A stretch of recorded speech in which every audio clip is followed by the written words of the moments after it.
We are all somehow expected to love one another. Jesus told us repeatedly to do this. It seemed obviously natural to him. Is it as easy as that? We all think we love or have loved someone, something, or some. Love.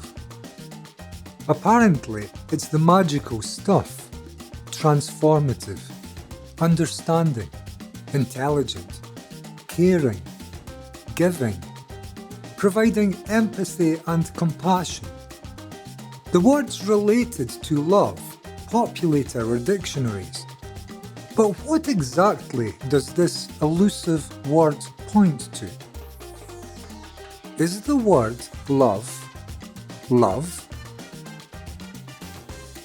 Are your feelings of attachment to a person love? We often say we love someone, when what we truly mean is we are attached to that person. How can we tell the difference? Would losing the person bring pain to life? Then it is attachment. Seems almost a cruel statement to make, and perhaps it may be. But to all on examination, the truth shall come to be seen. We attach to each other. We do not know love, and perhaps love can never be known. Our loves can know hate, and therefore cannot be love. If my partner comes to leave me for another, where does my love for my partner go? Does love know jealousy and fears? Does our form of love now not carry along these two additional, necessarily integrated components? We love, but our love is based on certain conditions. That it be exclusive, possessive, controlling, and within certain boundaries. Our love is limiting to life. Is love a limitation? If what we had previously thought of as love turns out not to be love, yet there remains this elusive word pointing to a quality of love. For why else would we have a word without the required life observation?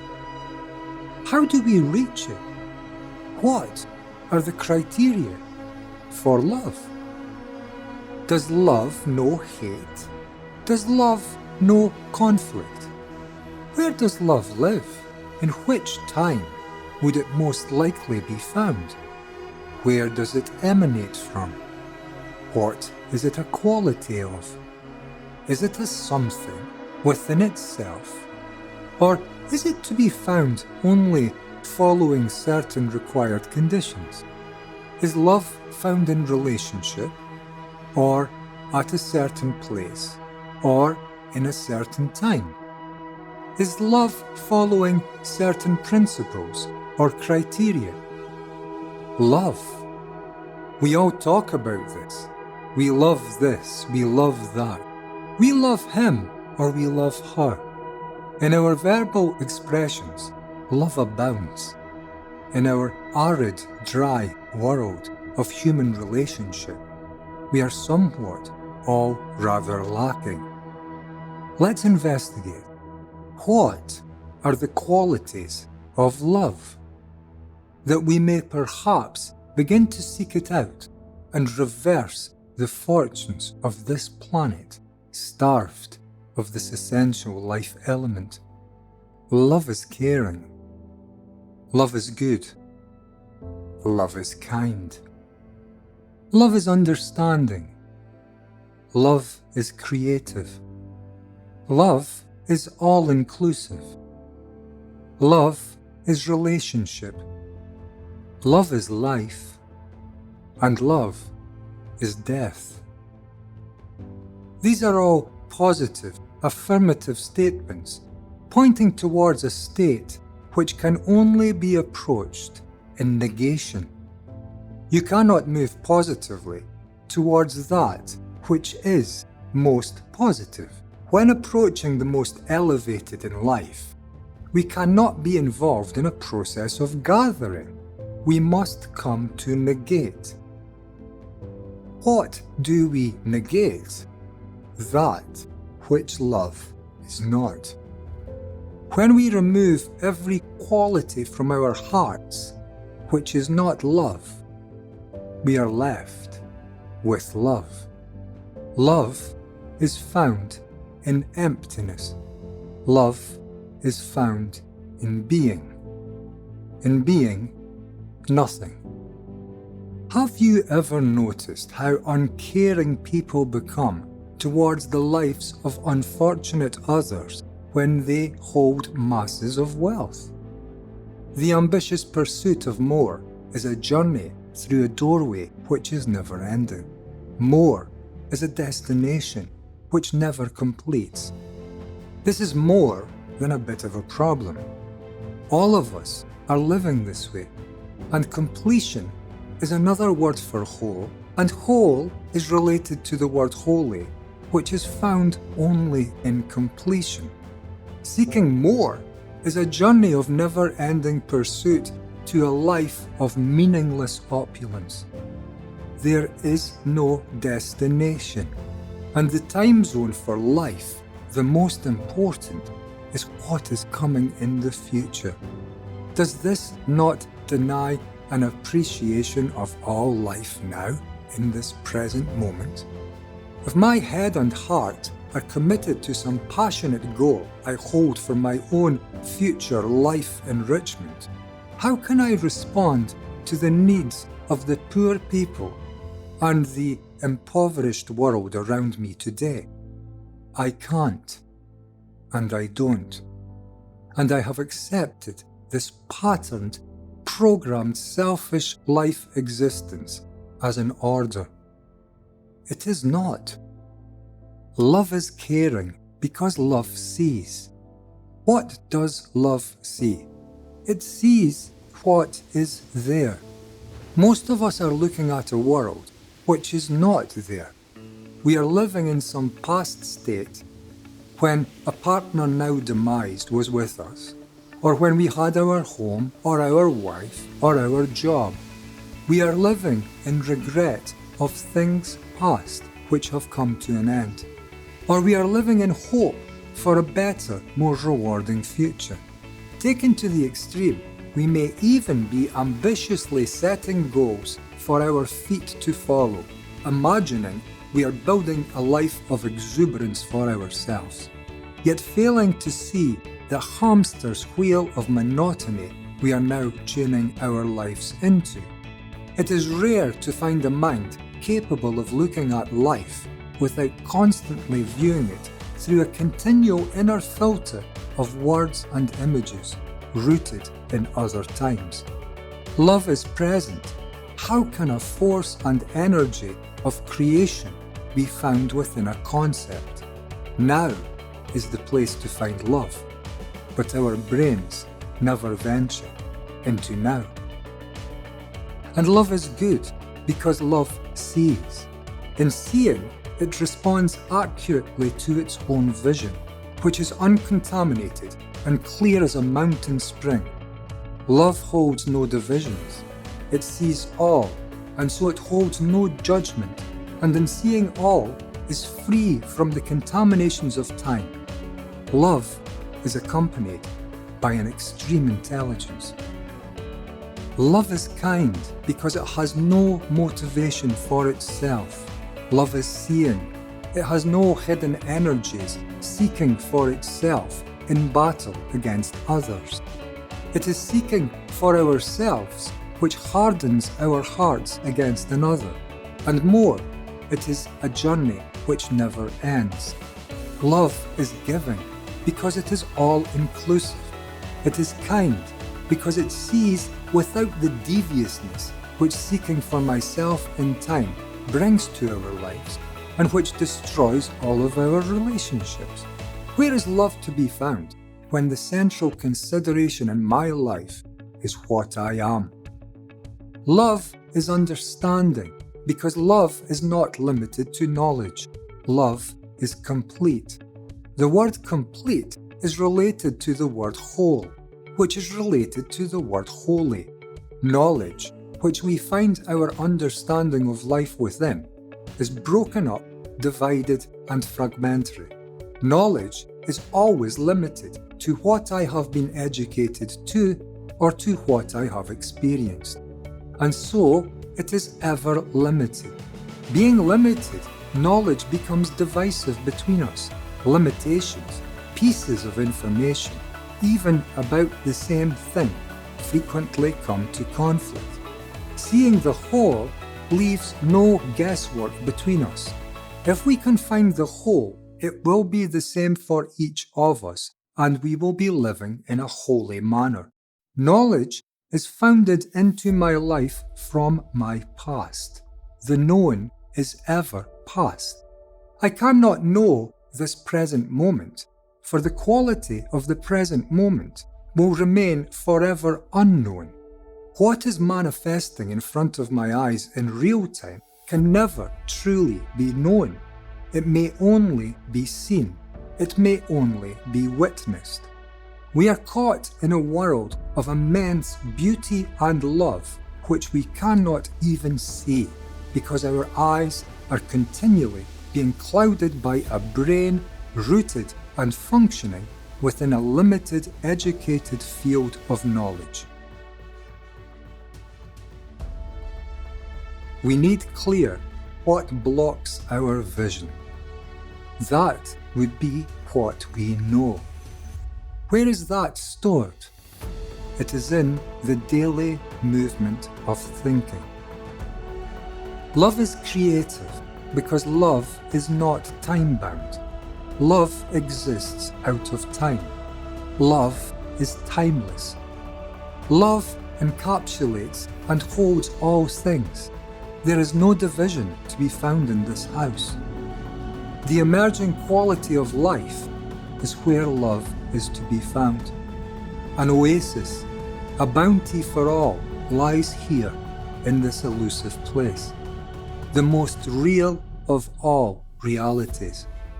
Here, at this point, is where life and death merge. This is where all opposing energies come to inevitably meet each other. Our birthplace and our destination of death will be found here, in this movement of beauty, love, death, life, and creation. Death and creation always go together. There is a reason why.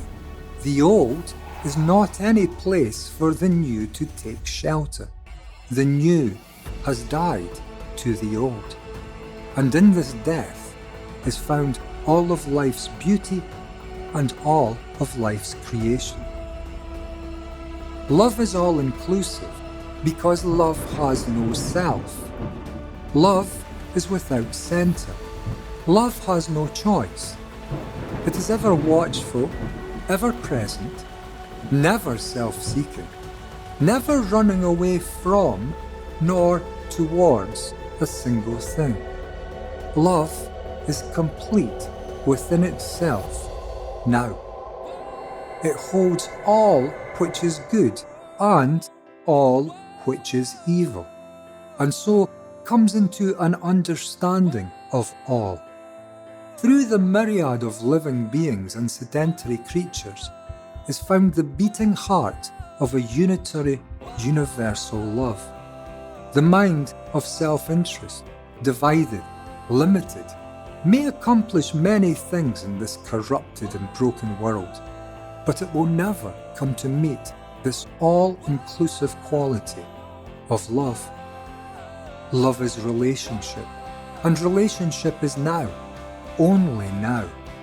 We relate when there are no walls between us anymore, and we have many walls between us today. Psychologically, divisions are our walls. Our religious beliefs have become walls between us. Our nationalities and patriotism, the same. Our political identification, another wall. Our names, our ideologies. Today, one of the biggest walls between people is the wall of divisive wealth, a legacy of our controlling, programmed, mechanistic, ambitious self-interest. How can we love one another when we are all ambitiously seeking, but only for ourselves, into an isolated and hidden future? Are we insane? I think we may be. Love is life, and life is to be found in the living. Living is now.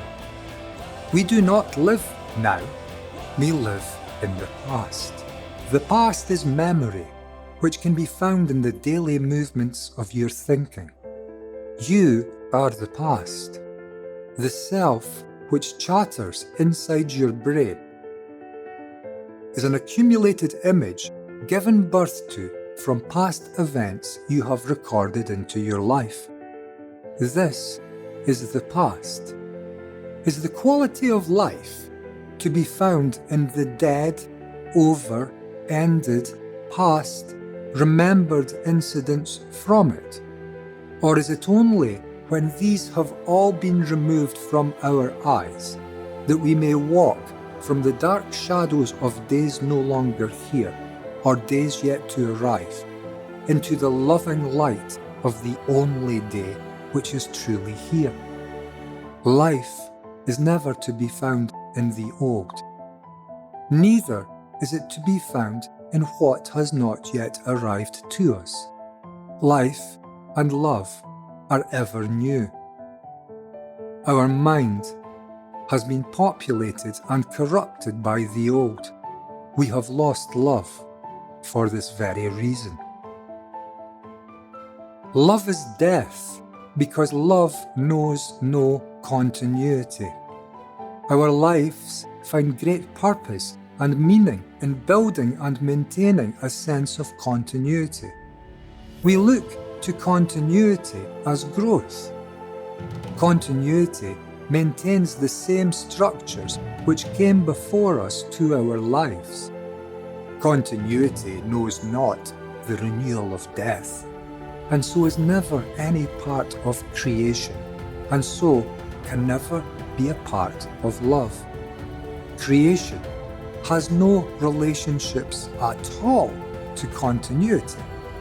Creation is all loving, all kind, all giving, all good. Creation is now. Ambition is in the past and future, and is lacking in love and not good for that very reason. When we remove our lives from the source of love, love naturally dries up and disappears from our hearts. If we want to find a caring love between us, and this is sorely needed today, we cannot possibly move positively or ambitiously towards it. Moving like this, in this direction, will always bring us to failure. We must negate what we currently are. We negate what we are by seeing what we are and refusing to act on it, positively or negatively. Seeing brings change to our lives, nothing else.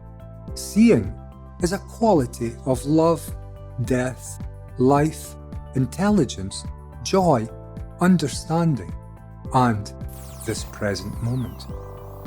Love is many things, and although this elusive quality for mankind, ever caught in bettering his situation over time, has been ever lacking between us, it remains the central moving force of our universe. Man may run this broken planet. Life and love operate a majestical universe. Can you imagine if mankind were responsible for the whole show?